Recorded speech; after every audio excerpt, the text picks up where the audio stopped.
ஐயப்பா சரணம் ஐயப்பா தந்தே சரணம் ஐயப்பா.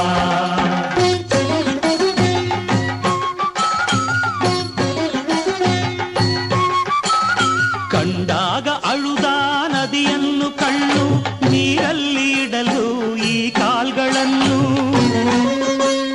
ನೋವೆಲ್ಲ ಮರೆತು ಸಂತೋಷವೇನು ಶರಣೆಂಬ ಕೂಗೆ ಇಲ್ಲ ಬೇರೇನು. ಕರಿಮಲೆಯ ಮೇಲೆ ನಡೆವಾಗ ನೀನು ಎಲ್ಲೆಲ್ಲೂ ಬೀಸೋ ತಂಗಾಡಿಯೇನು ಬಲು ಕಠಿಣವಾದ ಆ ಬೆಟ್ಟವನ್ನು ಏರಿ ಇಳಿವಾಗ ಆ ತೃಪ್ತಿಯೇನು. ಸ್ವಾಮಿ ಅಯ್ಯಪ್ಪ ಸ್ವಾಮಿ ಅಯ್ಯಪ್ಪ ಶರಣಂ ಅಯ್ಯಪ್ಪ ತಂದೆ ಶರಣಂ ಅಯ್ಯಪ್ಪ ಶರಣಂ ಅಯ್ಯಪ್ಪ ತಂದೆ ಶರಣಂ ಅಯ್ಯಪ್ಪ.